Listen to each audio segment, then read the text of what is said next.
Hello everyone and welcome once again to ThursDev. I'm your host Luke, and today in our Make Your Game mini-series, I'd like to get a little bit philosophical.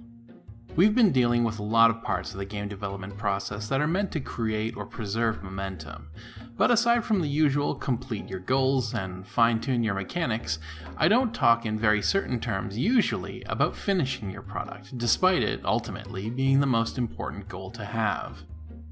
For every game project, we set ourselves a huge number of goals, realistic or otherwise, that we use as milestones in the development of our projects, and in many cases, we continue to push our projects until each and every one of those goals are met and shippable. This is an ideal world situation, however. The harsh reality of game development as a career is that often our ideals and our needs don't align. I don't necessarily believe that it's impossible for a game to be polished to perfection before it's released, but after a decade in game development, especially having worked as a producer in a studio where budgets exist, I recognize them as a relative rarity.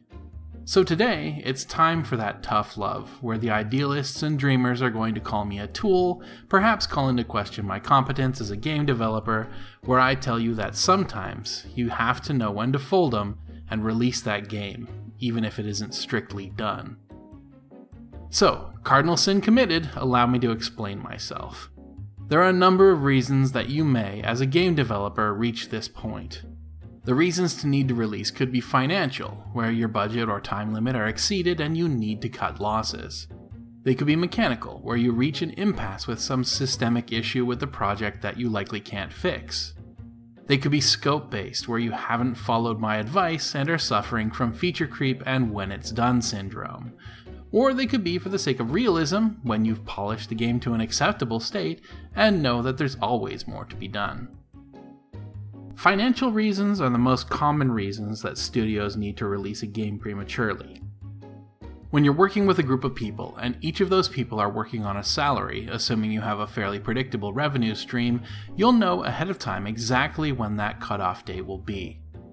I created a video early on in ThursDev detailing how man-months work to help you to calculate your financial bandwidth, so I'll link it up above here and not go into detail, but suffice it to say that as long as you've made sensible estimates and your team isn't fluctuating in any way that's far beyond expectation, that hard deadline for when the money runs out should be easy to pinpoint.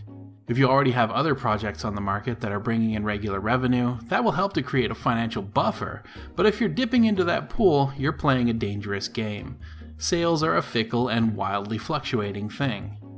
So, assuming you crossed your T's and dotted your I's early on and worked up a reasonably accurate production plan, you should know what point your budget brings you up to. After that point, every extra dollar spent is another dollar that you're going to need to earn back in sales, so you should be looking far more critically at the costs involved and, even if you don't think the game is entirely ready, be ready to kill off any stretch features that you may have had planned. Mechanical issues are far more difficult to predict. Even the most seasoned programmer will tell you that estimates are hard to make, and that anything can go wrong and completely derail a project. Depending on the complexity of the project, the likelihood of running into one of these issues is more or less, but either way, sometimes something doesn't quite work right. If you're lucky, it's something extremely minor or obscure that players will never interface with, but now and then, this sort of technical issue can completely cripple a feature. If you're extremely lucky, this is a feature that can be redone or scrapped with enough time or excess budget to work around it, but occasionally you just have to minimize the damage done by the issue, slap a patch on it, and minimize it, knowing that you just won't be able to completely debug it without a rewrite that would prove fatal to the project altogether.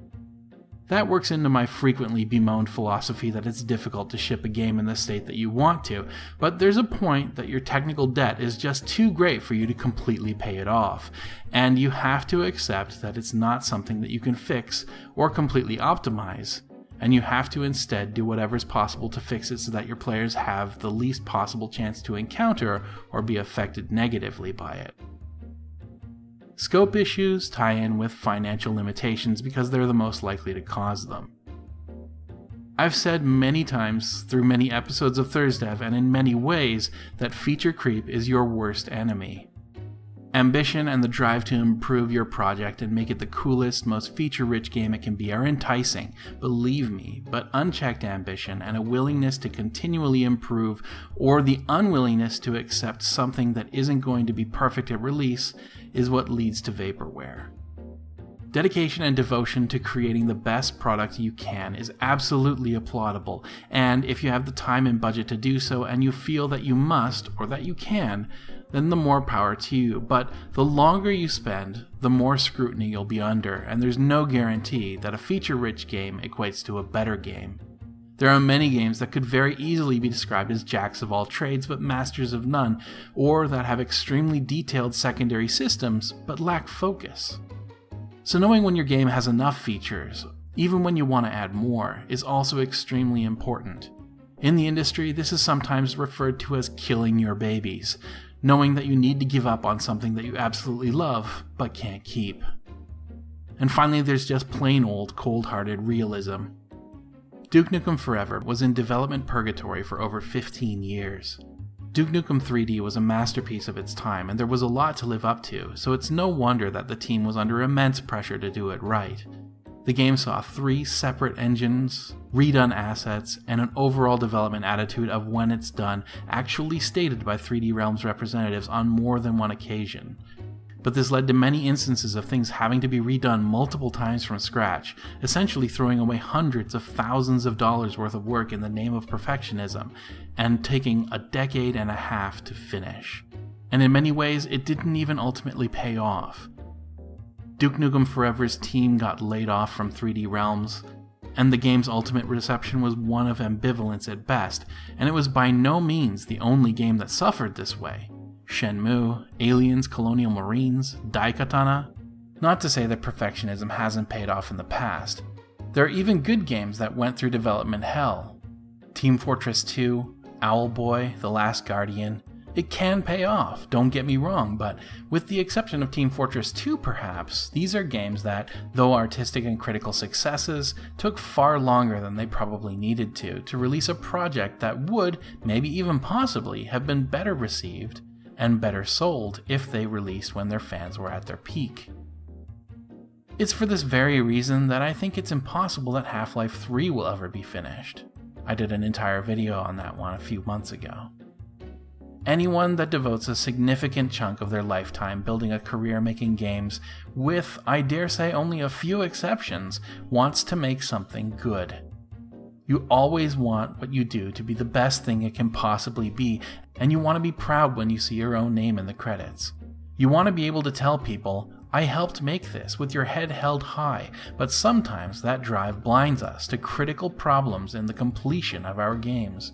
I'm not saying that you should at any time release a game that you know to be incomplete, but completion is a subjective state. What's important is that you know when your game is complete.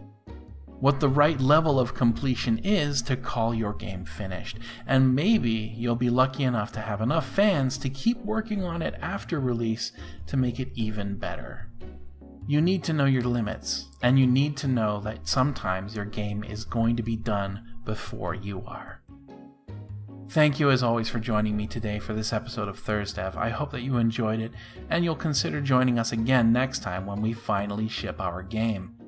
I'll be talking about selling your game and what to expect next week, so don't miss it. If you want to receive notifications when it or our other regular videos go live, you can subscribe to our channel or follow the ThursDev playlist.